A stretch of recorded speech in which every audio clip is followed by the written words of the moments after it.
merry meet and fare thee well. Settle in for a story with me, Astin Gaël. Thank you so much for joining me here today. This is going to be your daily collective message for Monday, March the 16th. If you are not already following the magic shop on BlueSky, the link for that page is in the description box down below. Over there, you will find daily astrological updates, as well as the insights into how those updates may or may not be affecting you or those around you.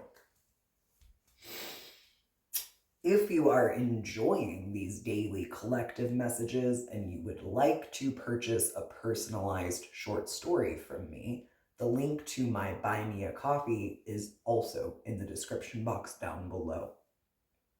Over there, you will find somewhat regular blog posts that are not behind a paywall. We are currently working our way through the alphabet, and I am doing a little project where I investigate the etymology of a chosen word and then the etymology of its antonym.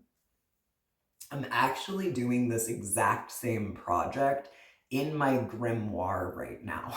And it has just been so fun to I don't know, journal in this way. I'm such a word nerd. I always have been. I started reading books well above my grade level when I was a child. My caregivers thought it was wild. Like, they just could not comprehend what was quote unquote wrong with me.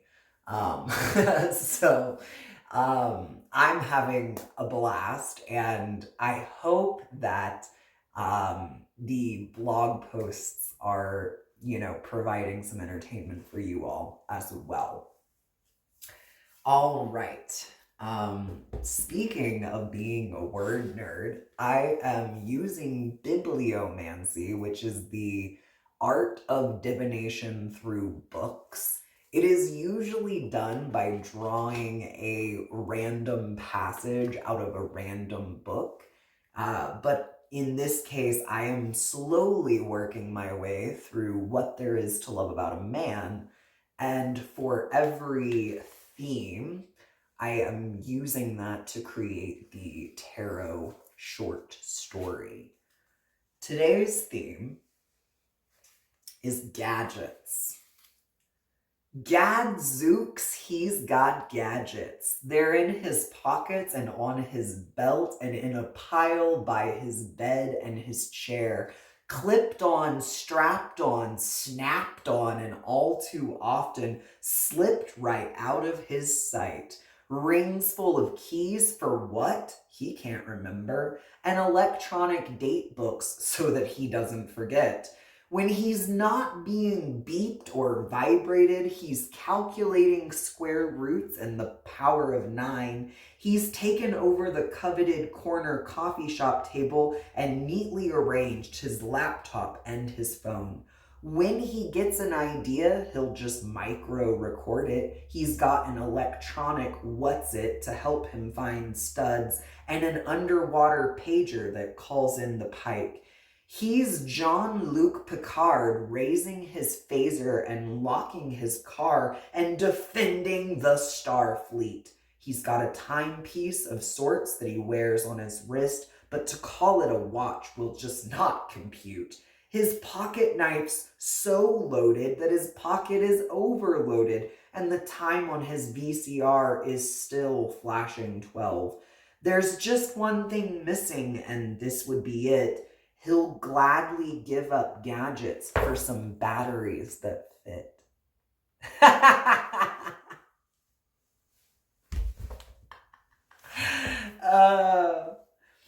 Okay, and now I'm hearing da-da-da-da, Inspector Gadget. Da-da-da-da-da-da.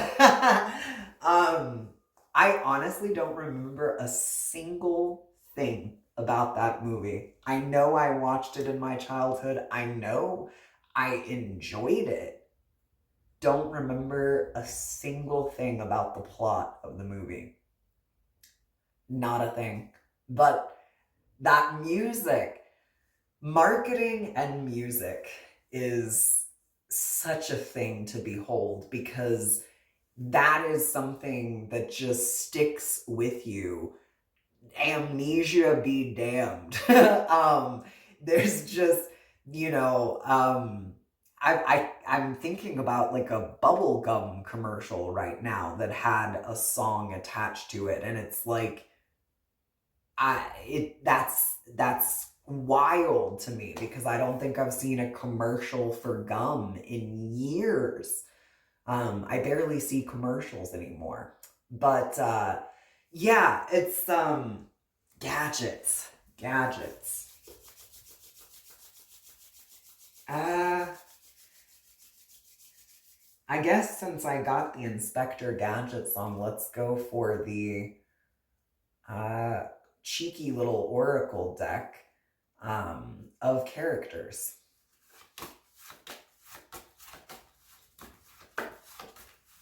Who is our Inspector Gadget in today's story? Whoa, all right. Half the freaking deck. No, this deck is literally only like 16 cards. So anytime that 4 cards come out, it's like, oh, that's a lot. All right, we have got the tits upright. I cannot show them. They are the star in the Rider-Waite deck, with the 9 of Cups, which in this deck is the fucking audacity. The audacity of you to sit there all satisfied. Okay, so we have a star who is fully satisfied. They are pouring out their love. They are reaping the harvest from the land. It's like, in the Rider-Waite deck, the character that is portrayed is, I believe, an archangel. Which one, I'm not for sure. But there's a sense with the star that they understand that, like, humanity is not necessarily able to give back to them what they are giving, if that makes sense. They kind of understand that who they are is divine, and while humanity does have a way of like showing love, it's not always unconditional, you know? But they are satisfied. This person that's in the star energy is perfectly satisfied. Okay. And then we have a high priestess upright, or according to this deck, the bad fucking bitch, who is an observer. All right.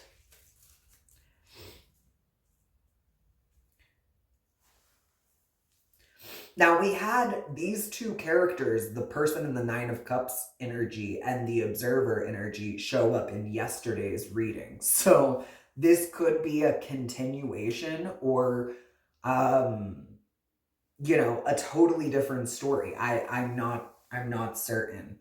But gadgets.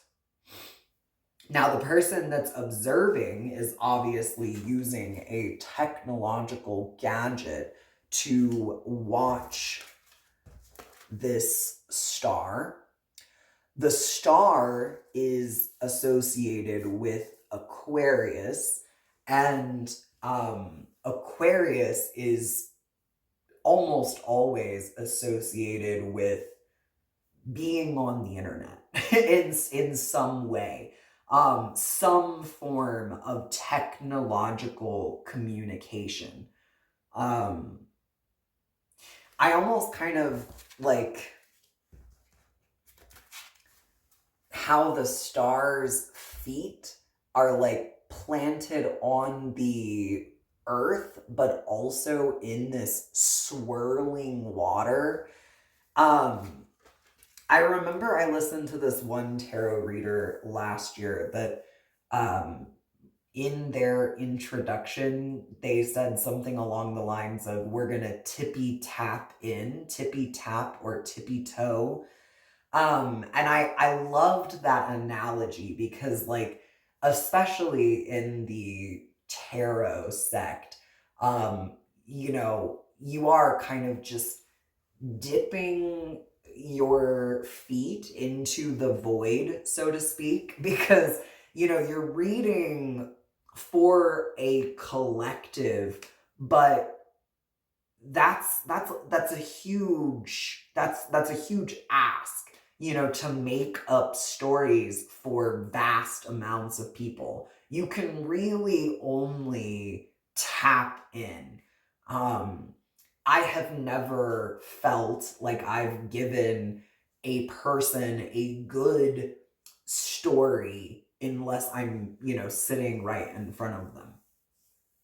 And the only reason I can do that is because I can see their face.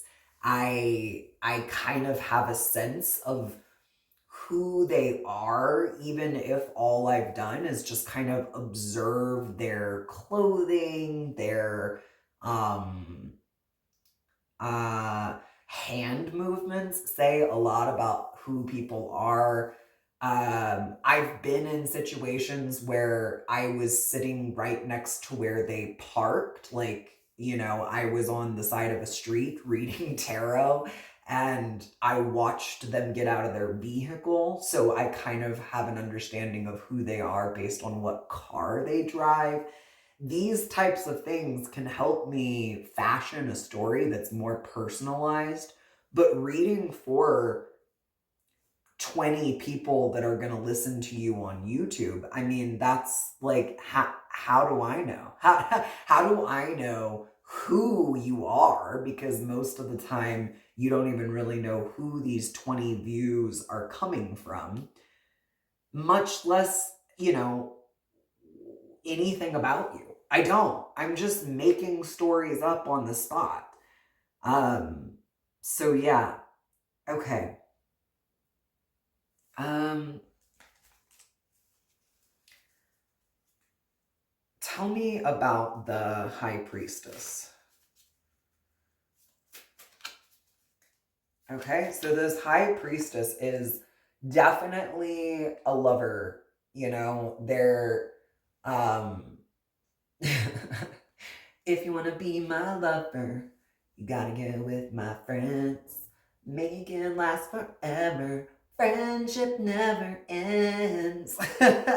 They are a lover. Like they love to be in community. They love to gather people.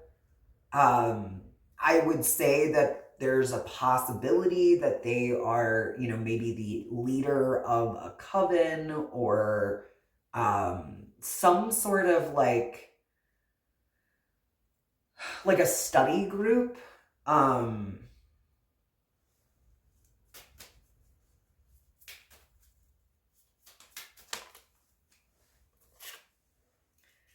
Yeah, okay. Double confirmation. Literally the same freaking card came out again. Um, okay, so further confirmation, they are they're very young. They're very young. Like maybe not necessarily in years, but like in spirit. Which is probably why I channeled uh, that song, because that's definitely from my youth. Uh, all right, tell me about this star. This star speaks the truth. They are a speaker of truth. They are a truth teller. I almost kind of, it's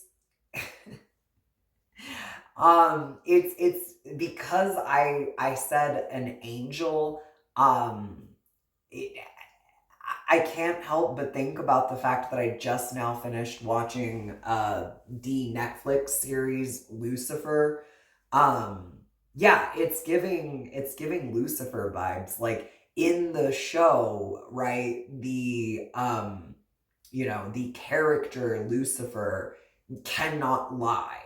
While there are often times that, he completely dips, he runs so that he doesn't have to speak on the truth when he doesn't want somebody let in on what's going on.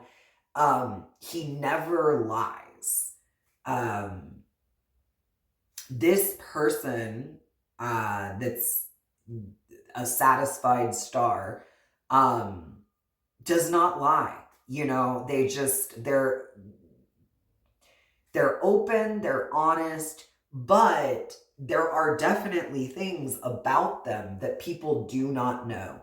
Um, there's an air of mystery. And I think there are people who see that as deceptive. Um, it's very entitled, in my opinion, to see somebody needing to keep some things about themselves private as deception. Because, well, we're all entitled to our own private lives.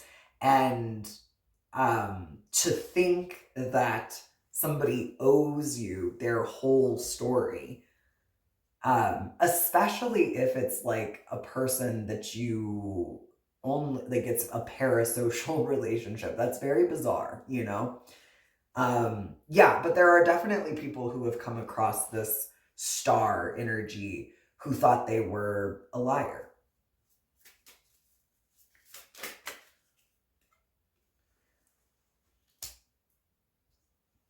I want to say that this person has a bit of that Chiron energy, the wounded healer. They don't know, they don't necessarily know they're a healer until they finally go through the process of healing themselves. They might be a therapist, or they might be becoming a therapist. Um,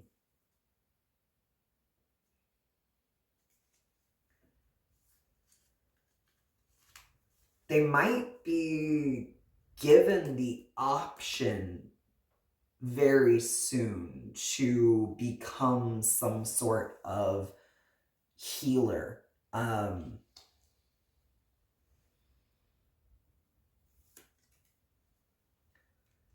This option or opportunity could be coming from a King of Wands, Aries, Leo, Sag energy.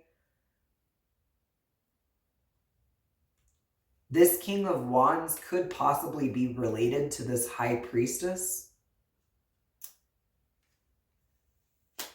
They're in the same friend group. I'm getting that there are boundaries up between these people. Okay, tell me about the the opportunity to become a healer.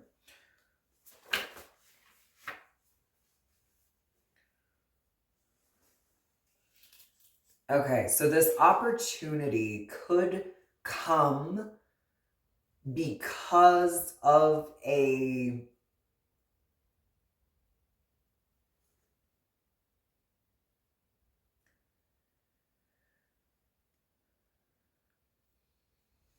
this opportunity is being offered because of the love that this King of Wands, but also this group, a group of maybe 3 or 4 people, feel very loving towards this star.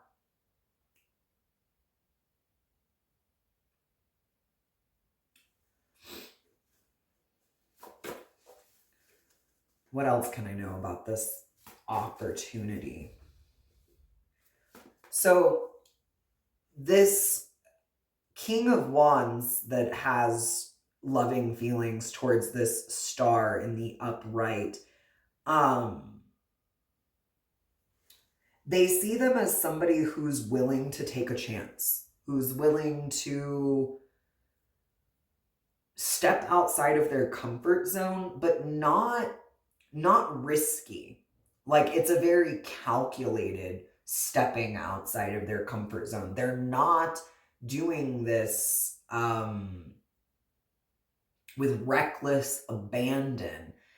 They have a plan, and they don't mind looking silly. 2244 on the timer as I looked up there. It's a very balanced energy of risk, but there's a knowing that there will be a reward every time they take a risk. They're very intuitive, this star.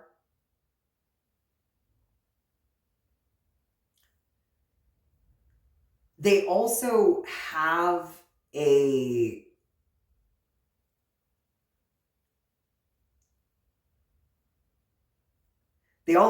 very insane capability to stay calm even when there are people that are just throwing shade left and right.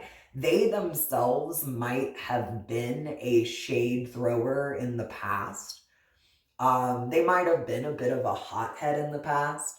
It's interesting because it's like we think of angels and we just think of these like divine heavenly beings, but they are fucking terrifying. If you actually read the descriptive prose in the Bible when they're describing angels, like these are not these are not shiny fairies. Honestly, fairies are pretty fucking terrifying as well. Sentient beings with wings or what we depict them, as human beings with wings, whether that be angels or fairies, are not the mystical things that we have made them up to be. They do bring good luck and favor, but it's like they have a dark side too. This King of Wands that's offering up this opportunity is like, I see your darkness and I understand how hard you work to only shed light. This star is very good at pouring out their energy, but then also bringing it back when they know that they are being depleted unnecessarily. They're just a very balanced individual. All right. There's something in my eye. Tell me more about the High Priestess. Yeah, this High Priestess is very respectful of boundaries, but really only because they expect people to respect their boundaries. And so they kind of have a disrespect for people who don't understand boundaries.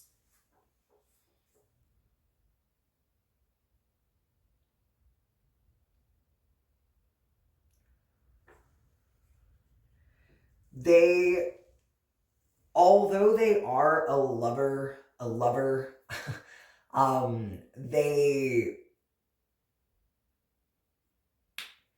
they don't like people who are overly emotional. People, crybabies, all right? Like, they don't like crybabies. They're all for love and community and togetherness, but, they're nobody's, they're nobody's mama. You know, they're not there to patch up your boo-boos. All right, tell me about the star, and then let's wrap this up.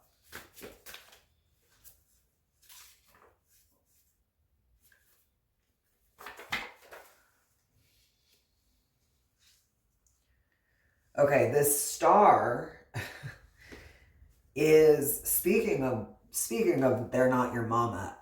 They are absolutely working on their mother wound. And in doing so, they are working on their feminine wound, their wound that has affected negatively their relationships with femininity.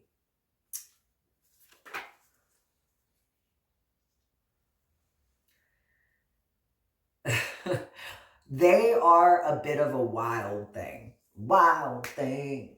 Bum, bum, bum, bum. You make my heart sing. Bum, bum, bum, bum. You make everything groovy. Yeah.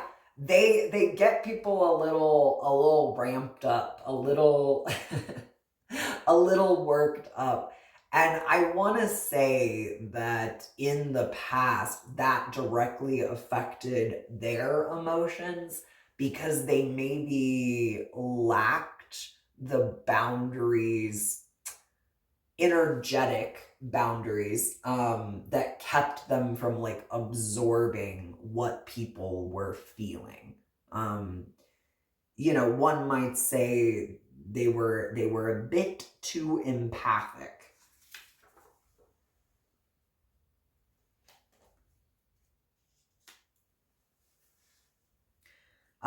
So this star is in their, you know, Chiron pursuit. They are very specifically focused on healing shame, not just within themselves, but within their community. They want people to understand that it is okay to be who they are, that there is nothing wrong with them, and that even if there is, you know, quote unquote, something wrong, i.e., neurodivergence, a mental illness, etc., etc., there are coping mechanisms that they can develop to cope, you know, to heal. That love is the answer. It is the antidote. They are also working on not only not seeing life in its extremes, but helping others to view life through the same lens. That things are not good and bad, dark and light, that there is actually a lot more in the middle. You know, that there are not villains and heroes, victims and perpetrators. There are all of those things, but the perpetrator can and probably has been victimized, and the victim can and probably has perpetrated abuse, you know. This is